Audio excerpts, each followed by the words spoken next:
बिस्मिल्लाहिर्रहमानिर्रहीम अस्सलाम वालेकुम। फाइनेंशियल अकाउंटिंग का 11th लेक्चर रिकॉर्ड करने जा रहा हूँ। अच्छा जी, 10th लेक्चर में हमने कैश बुक शुरू किया था और हमने कैश बुक में के चैप्टर में कैश बुक बनाना सीखा था कि single column cash book cash account को कहते हैं। जब डबल कॉलम कैश बुक बनाना हो तो उसमें हम कैश और बैंक दोनों के अकाउंट को मर्ज कर देते थे। लेकिन आज हम सीखेंगे ट्रिपल कॉलम कैश बुक बनाना सीखना, जिसमें से थर्ड कॉलम डिस्काउंट का भी आ जाएगा। ठीक है जी। 9.3 क्वेश्चन जो है एक्चुअली ये इस ट्रिपल कॉलम कैश बुक को कवर कर रहा है। इस क्वेश्चन के स्क्रीनशॉट ले लें, इसी को आज सॉल्व करेंगे इंशाल्लाह। अच्छा जी, इस क्वेश्चन में रीड आउट इसको करते हैं। क्या कह रहा है? A triple column cash book for a wine wholesaler is to be written up from the following details. ठीक है, जो डिटेल्स दिए हैं 1 तारीख से लेकर 31 तक, इससे हमने कैश बुक बनाना है और साथ में उसको बैलेंस ऑफ करना है, मतलब उसके कैरिड डाउन बैलेंसेस निकालने हैं और साथ में the relevant discount account in the journal ledger shown. इसमें थर्ड कॉलम भी डाल देना है और नॉर्मली जो डिस्काउंट होता है उसका अपना लेजर तो जीएल में होता है ना, जनरल लेजर में, वो भी बनाने हैं। ठीक है, तो ज़रा कैश बुक को बनाने की कोशिश करते हैं। Triple column cash book, heading दे दें। पेज पेपर में भी करें तो इसी तरह हॉरिजेंटल फॉर्म में, जो पेज का है ना, पोर्ट्रेट फॉर्म में ना करें क्योंकि ऊपर पे पेज पे आना नहीं है। अच्छा जी, ये अगर इसका सेंटर हो गया तो इसके 3 कॉलम इस मरतबा हमने बनाने हैं। ये कॉलम होगा डिस्काउंट का। ठीक है जी, साथ में हमारे बैंक का कॉलम आ जाएगा और ये जो सबसे पहले आएगा वो होगा कैश का। साथ में छोटा सा एक कॉलम फोलियो का बना लेंगे और पर्टिकुलर्स और डेट। ठीक है जी, ये डेबिट साइड हो गया। क्रेडिट साइड पे भी डेट, साथ में पर्टिकुलर्स। पर्टिकुलर्स के बाद फोलियो का बना देंगे, कैश का, बैंक का और बाकी का डिस्काउंट का छोड़ देंगे। कैश, बैंक और डिस्काउंट। ठीक है जी, इसको अंडरलाइन करते हैं। ये क्वेश्चन में जो ईयर है वो 2019 है और मंथ जो है वो है मार्च। तो 2019 और साथ में मार्च। अच्छा जी, अभी तक जो जितने क्वेश्चन हमने किए हैं उसमें हमारा ओपनिंग बैलेंस नहीं होता था लेजर्स में, लेकिन अमूमन जितने क्वेश्चन हमने किए थे उसमें बिज़नेस शुरू हो रहा था उस साल में। लेकिन जब भी बिज़नेस चल रहा होता है तो ये एसेट, लाइबिलिटीज़ और कैपिटल के जो अकाउंट्स होते हैं वो ख़त्म नहीं होते, क्योंकि बैलेंस शीट वाले जो अकाउंट्स होते हैं वो कैरी फॉरवर्ड होते हैं। ठीक है, प्रॉफिट एंड लॉस वाले ख़त्म हो जाते हैं, बैलेंस शीट वाले अकाउंट जो है उनके बैलेंसेस कैरी फॉरवर्ड होते हैं अगले साल में। मतलब यहाँ पे जो फर्स्ट डे को बैलेंस ब्रॉड फॉरवर्ड का लिखा है, ये एक्चुअली पिछले साल का क्लोजिंग है। ठीक है, तो बैलेंस ब्रॉड फॉरवर्ड हमारा जो कैश का है वो है $620 और 7142 जो है ये बैंक का है। ये इसके लास्ट ईयर का क्लोजिंग था। ठीक है, या लास्ट मंथ का, इस मंथ का या इस साल का ओपनिंग है। ठीक है, सेकंड 2 तारीख को क्या हुआ है? The following paid their account by cheque. मतलब ये जो बंदे हैं इन्होंने हमें चेक्स दिए हैं। कौन सी तारीख है? 2 तारीख है, तो इन्होंने हमें चेक दिए हैं तो हम डेबिट साइड पे लिखेंगे। इनके नाम पहले लिखो भाई, जी स्लिक, उसके साथ है पी फिश, उसके बाद नाम है टी ओल्ड। ठीक है जी, इन बंदों ने हमें पैसे देने हैं 260, 320 और 420, पूरे के पूरे इतने देने हैं। लेकिन ये उसने इस क्वेश्चन में बताया है कि इन्होंने हमें पूरे पैसे नहीं दिए। ज़रा वर्डिंग्स को पढ़ते हैं। In each case deducting 5% discount, उन्होंने हमसे 5% डिस्काउंट काटा होगा। मैंने आपसे कहा था कैश और बैंक डिस्काउंट हमने पिछले लेक्चर में सीखे थे कि कैश पेमेंट के वक्त जो हमें डिस्काउंट मिलता है उसको कैश डिस्काउंट कहते हैं, उसकी एंट्री भी होती है। लेकिन यहाँ पे इनके हमारा जो कर्ज था वो 260, 320 और 420 था, लेकिन इसमें से 5% उन्होंने हमसे काटे हैं। मैं ज़रा 1 मिनट कैलकुलेटर उठाता हूँ, इसको सॉल्व करते हैं प्लीज़ जी। जो स्लिक है उसने हमें पेमेंट करनी थी कितनी? स्लिक फिश ये मैं वैसे ही वर्किंग रफ में लिख रहा हूँ ना। इन्होंने जो हमें पेमेंट करनी थी 260, अगले ने करनी थी 320 और अगले ने करनी थी 420। ठीक है जी। इसमें से उन्हें 5% डिस्काउंट काटा है, तो 5% इसका हम निकालेंगे 260 का क्रॉस 5%। ठीक है जी, वो 13 आ रहा है, ये डिस्काउंट। ठीक है जी। अगले का 320 है तो उसका 16 निकल आएगा, और अगले का है 420 तो हो जाएगा 21। तो जो अमाउंट है उससे हम डिस्काउंट को निकाल देंगे, माइनस कर देंगे। ठीक है जी। तो हमें जो पेमेंट हुई है वो निकल आएगी 260 माइनस 13, तो हमें 247 अमाउंट रिसीव हुआ होगा।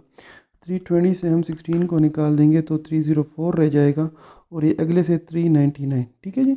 तो हमें पेमेंट इतनी आएगी। तो हमारे पास जो चेक्स आए हैं ये एक्चुअली हमारे अकाउंट रिसीवेबल है, तो इनको हम सेल्स लेजर्स इनको कहते हैं। ठीक है। इनसे पेमेंट आई है बैंक के थ्रू 247, 304 एंड 399, और इनको जो डिस्काउंट मिला है हमने दिया है ना, तो हमने डिस्काउंट अलाउ किया है, वो हमारे लिए एक्सपेंस है, तो वो डेबिट साइड में आएगा। तो इसको गोटे के तौर पे याद कर लो, जो बैंक में पेमेंट या कैश में रिसीव होगी उसका डिस्काउंट उसी के साथ लिखा जाता है। सॉरी, जो अलाउ करेंगे वो उसी के साथ यहाँ पे पेमेंट वाली एक्सपेंस के तौर पर डेबिट साइड पे आएगी। लेकिन जो हमें डिस्काउंट मिला होता है, हमने पेमेंट की होती है ना, तो पेमेंट भी क्रेडिट पे, उसका डिस्काउंट भी क्रेडिट पे। उसका डिस्काउंट हमारे लिए डिस्काउंट रिसीव्ड वो इनकम के तौर पर रिकॉर्ड होगा। ठीक है जी। तो इसका जो डिस्काउंट है वो सामने इधर ही 13, 16 और 21 डेबिट साइड पे, क्योंकि ये हमने अलाउ किया है, हमारे लिए एक्सपेंस है। अच्छा जी। 4, इसके 2 के बाद 4 है। 4 को हमने रेंट पे किया है, डे 4 रेंट पे किया है थ्रू चेक 430, इसको बैंक से क्रेडिट कर दो। 5th में क्या है, एफ ब्लैक लेंटस। भाई एफ ब्लैक है जिसने हमें लोन दिया है, लोन फ्रॉम एफ ब्लैक। तो ये हमारा एसएल नहीं है, इसने हमें लोन दिया है, ये जीएल में इसका लेजर बनेगा। ठीक है। और जो अमाउंट ये हमें लोन के तौर पे देगा वो हमारे बैंक में डेबिट हो जाएगा। ये तारीख 6 है। ठीक है जी। 8th को हमने क्या किया है, वी पेड द फॉलोइंग। भाई अब हमने पेमेंट किए हैं, 8 तारीख को हमने पेमेंट किए। किन किन बंदों को हमने, वाइट को पेमेंट किए हैं, साथ में ग्रीन को, और उसके साथ फ्लिप। ये जो बंदे इनको हमने पेमेंट करनी थी 720, 960 और 1600, लेकिन उन्होंने हमें डिस्काउंट दिया है 2.5% का। अगर वो मैं लिखूँ यहाँ पे, तो वाइट, ग्रीन और फ्लिप, इनकी पेमेंट कितनी है 720, साथ में 960 और अगले की है 1600। इसमें 2.5%, 2.5%, 720 का मैं निकालूंगा 2.5%, वो है 18 रुपीज़। इससे मैं 18 रुपये डिस्काउंट माइनस करूँगा। अगले की है 960, 960 में वो 24 रुपये आ जाएगी, और 1600 ज़रूर 2.5%, 40 रुपये। ठीक है जी। तो इसको मैं 702 रुपये दूँगा। अगले को कितने मिलेंगे, 960 माइनस 24, 936। ये 720 वाले ठीक के हैं, माइनस 18, 702 ही आ रहे हैं। हाँ जी। और 1600 वाले से मैं 40 रुपये काटूँगा, 1560 रुपये। तो भाई जो मैं पेमेंट करूँगा वो मैं इतनी करूँगा, क्योंकि मुझे डिस्काउंट मिला है 2.5% का। तो वाइट के सामने पेमेंट मैंने चेक के थ्रू की है। ठीक है जी, चेक के थ्रू ही की है। हाँ जी। तो मैं 702 रुपीज़ दूँगा, और अगले को 936, और अगले को दूंगा 1560, और इसी के साथ मुझे डिस्काउंट मिला है 18 रुपये का। इसका डिस्काउंट ही इसी के साथ क्रेडिट पे इसलिए लिख रहा हूँ कि ये डिस्काउंट रिसीव्ड है, वो हमारी इनकम होती 24 और 40। ठीक है जी। 10 तारीख को मैंने मोटर एक्सपेंसेस पे की है 81 रुपये की, 81 रुपीज़ मेरे कैश से निकल जाएंगे, और मोटर एक्सपेंस के तो इसके सामने लिख दूंगा, और मोटर एक्सपेंस हमारा जीएल में ही होता है। फोलियो में वाइट के सामने पीएल, अगले के साथ भी पीएल, क्योंकि ये हमारे परचेज लेजर्स हैं अकाउंट पेबल वाले। 10th को हो गया। 12 को जे पाई पे हिज अकाउंट, जे पाई कोई हमारा अकाउंट रिसीवेबल था, उसने हमें पेमेंट की है जे पाई। तो इसके सामने SL लिखूँगा। उसने हमें 90 रुपये देने थे, जिसमें से उसने 88 रुपये दिए हैं और कैश के थ्रू दिए हैं 88 चेक के थ्रू, तभी बैंक में लिखूँगा 88 रुपीज़ दिए हैं और उसने 2 रुपये डिस्काउंट के तौर पे काट दिए हैं। देखें, एंट्री पहली वाली एंट्री जो 2 तारीख को थी उसमें उन्हें परसेंटेज दिया था, लेकिन यहाँ पे सीधे सीधे अमाउंट दी है कि भाई 90 रुपीज़ में से 88 जो है वो हमने रिसीव कर लिए और 2 हमने एज अ डिस्काउंट उनको अलाउ कर दिया है। ठीक है, और ये जे पाए 12 तारीख को है, इसका डेट जो है वो 12 है। अच्छा जी, इसके बाद पेड वेजेस इन कैश, भाई हमने वेजेस पे की है 15 तारीख को कैश में। वेजेस का अकाउंट GL में होता है और वो 580 रुपीज़ कैश में क्रेडिट कर देंगे हम। ठीक है जी, इसके बाद 21 को वो 18 को पहली एंट्री है। 18 को the following paid their account. 18 को भाई हमारे पास फर्दर पेमेंट्स आई हैं पोनी के अलावा है Beeline एंड सन्स, और उसके बाद है ओवन। इन बंदों ने हमें 540, 700 और 520 रुपये देने थे, लेकिन उसमें से 5% डिस्काउंट काटना होगा। यही मेथडोलॉजी फॉलो करनी है, मैं डायरेक्ट ही करता हूँ। भाई इसने मुझे 540 रुपये देने थे और वो मुझे कितने देगा, मैं 0.95 के साथ मल्टीप्लाई करता हूँ। इसको शॉर्ट तरीका है फिगर निकालने का, जो नेट फिगर होता है। ये इस तरह ये भी निकल सकता है, जिस तरह हमने 260 क्रॉस 0.95 करते तब भी 247 ही आता। ठीक है, अच्छा जी, अमाउंट कितनी है हमारे पास 540, इस पे मुझे आने हैं 500। अच्छा, ये चेक के थ्रू कर रहे हैं, हाँ जी, 513 रुपये मुझे मिलने हैं और कितने मेरा डिस्काउंट होगा, वो होगा 27 रुपये। ठीक है जी, 27। अगले के आएंगे 665 और डिस्काउंट उसका होगा 35। ठीक है जी, और अगले का आएगा 494 और साथ में डिस्काउंट होगा 26। ठीक है जी, अच्छा जी, कैश विड्रॉन फ्रॉम बैंक। 21 की एंट्री जो है भाई, बैंक से कुछ पैसे निकाले हैं तो मेरा कैश इंक्रीज़ कर जाएगा। कितने रुपए से, 400 रुपये से। भाई मेरे कैश डेबिट हो जाएगा, किसकी वजह से, बैंक की वजह से, बैंक से मेरे पास। और ये इसको कहते हैं हम कॉन्ट्रा एंट्री। अच्छा, ऊपर वाले के साथ SL लिख दो सबके साथ फोलियो में, क्योंकि ये सारे मेरे अकाउंट रिसीवेबल थे। अब ये कॉन्ट्रा एंट्री, एक साइड पे तो मेरा कैश डेबिट हो गया, लेकिन दूसरी तरफ मेरे बैंक से पैसे निकल गए। ठीक है, 400 रुपये मैं बैंक में क्रेडिट करूँगा 21 को, और ये किसकी वजह से, कैश की वजह से, और सामने कॉन्ट्रा C क्रॉस कर दूँगा। ठीक है, 24 को क्या हुआ है, कैश ड्राइंग्स। भाई 24 तारीख को मालिक मुझसे पैसे लेके गया है, तो ड्राइंग्स की मदद से मेरा कैश जो है वो क्रेडिट हो जाएगा ड्राइंग की वजह से। कैश को क्रेडिट कर दूँगा 200 से, और ड्राइंग्स का लेजर जो है वो GL में होता है, जनरल लेजर में। 25 को paid WP'd his account of 160 by cash. भाई WP'd एक बंदा है, ठीक है, उसको हमने पेमेंट कर दी, हमने पेड की है हिज अकाउंट। जिस तरह के वो पहले लेजर्स में बताया था पेड दियर अकाउंट, उन्होंने अपने अकाउंट पे किए थे। यहाँ पे वर्डिंग्स देके 2 में लिखा है the following paid their account, तब मैंने वो एज्यूम किया कि ये हमें पेमेंट हो रही है। लेकिन यहाँ पे है पेड WP'd हिज अकाउंट, हमने उसको उसके अकाउंट की सेटलमेंट की है। 160 रुपीज़ थी, जिसमें से हमने 155 उसको दिए हैं और उसने 5 रुपये का हमें डिस्काउंट दिया है। तो 25 को मैंने 160 रुपये का बाई कैश लिखा है, तो भाई मैं कैश से निकालूंगा 155 रुपये और किसको दूंगा, WP'd। ठीक है जी, और ये मेरा होगा क्या, PL, परचेज लेजर्स में।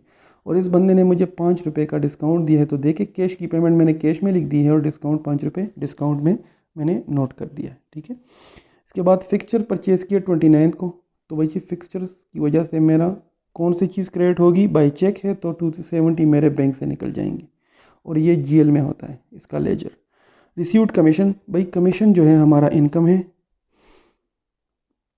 कमीशन इनकम, इसका लेजर GL में होगा, और ये 120 रुपीज़ चेक के थ्रू है, तो ये मेरे बैंक में डेबिट हुए होंगे। ठीक है, अब इन अकाउंट्स को टैली करते हैं। एंट्रीज इनकी सारी अमूमन ख़त्म हो गई है, अकाउंट को टैली करते हैं। ठीक है जी, अगर अकाउंट को मैं टैली करूँ, ज़रा इनके लेजर को पूरा करूँ। अच्छा जी, एक बैलेंस हमारा 31 को निकलता है। मैंने तरीका सिखाया था लेजर को टैली करने का। भाई पहले कैश का करते हैं, यहाँ नहीं लिखता क्योंकि इसके नीचे मैंने फिगर लिखे होंगे।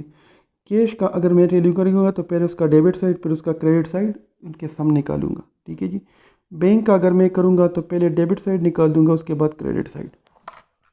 अच्छा जी, कैश का डेबिट साइड कितना आ रहा है 620 प्लस 400, ये आ रहा है, सॉरी माइनस कर दिया मैंने गलती से, प्लस ये आएगा 1020, ठीक है जी।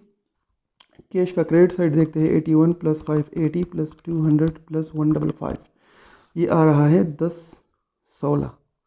तो भाई इसका डेबिट साइड जो है वो बड़ा है तो इसका बैलेंस क्रेडिट साइड पे लिखेंगे। इन दोनों का फ़र्क निकालूं तो वो 4 रुपये आ रहा है और वो मैं यहाँ पे बैलेंस कैरी डाउन 4 रुपये का यहाँ पे लिख दूंगा और इसके नीचे में 1020 जो बड़ा फिगर है वो लिखूंगा, ठीक है जी। ये टोटल में कैश का आ गया। अब बैंक का करता हूँ। बैंक का पहले डेबिट साइड प्लस करते हैं 7142 प्लस 247 प्लस 304 प्लस 399 प्लस 5000 88 513 665 494 120, इससे आ रहा है 14972। अब इसके क्रेडिट साइड को प्लस करते हैं तो 430 plus 702 plus 936 plus 1560 plus 400 plus 270। ये मेथड हमने ऑलरेडी लेजर्स में सीखा था, ठीक है जी। 4298 बड़ा कौन सा है, डेबिट वाला, तो टोटल में डेबिट का फिगर लिख दूंगा 14972, ठीक है जी। और इसका जो फ़र्क है वो कितना है, 14972 माइनस 4298, इसका आ रहा है 10674, तो इसका 10674 इसका बैलेंस हो जाएगा, ठीक है जी। ये यहाँ पे मेरा बैंक और कैश के दोनों लेजर्स टेली हो गए। भाई अब डिस्काउंट के साथ क्या करूँगा, डिस्काउंट को कोई इसके क्लोजिंग फिगर नहीं होते बल्कि इसको सीधे यहाँ प्लस कर दो सबको, 13 plus 16 plus 21 plus 2 plus 27 plus 35 plus 26, ये आ गया 140। टोटल लिख दो, इसका अपना टोटल लिखो उसका अपना टोटल लिखो, ये तरीका है। इसकी फिर शिफ्टिंग की पोस्टिंग एंट्री होती है 18 प्लस 24 प्लस 40 प्लस 5, यहाँ पे 87 आ गया, ठीक है जी।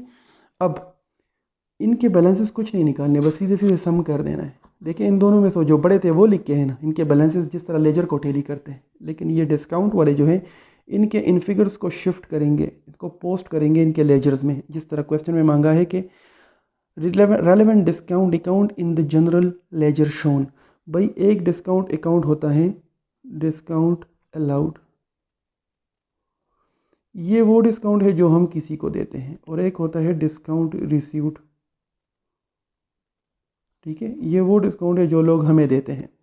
भाई ये डेबिट वाला हमने किसी को दिया होगा, ठीक है, तो इसको यहाँ पे डेबिट करेंगे 140 डिस्काउंट अलाउड के अकाउंट में, उसके सामने लिखेंगे for the month of March, मार्च के महीने का डिस्काउंट अलाउड इतना है, ठीक है। बाकी इसमें और महीनों के भी आएंगे तो वो सारे इकट्ठे होके यहाँ पे डेबिट, उनका डेबिट बैलेंस आएगा। क्योंकि डेबिट बैलेंस क्यों है, क्योंकि ये एक्सपेंस है।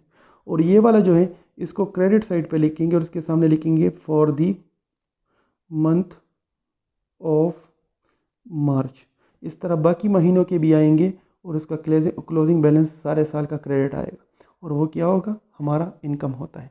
तो ये लेजर बनाना है और ये इसके रेलेवेंट लेजर्स जो हैं डिस्काउंट के, बस ये बनाने हैं, लेकिन इसमें फिगर्स यहाँ से शिफ्ट होंगे, ठीक है, इनको सीख लें। अच्छा इसका आंसर ज़रा चेक करते हैं बुक में, ये 9.3 है, तो ज़रा देखते हैं 9.3 का आंसर।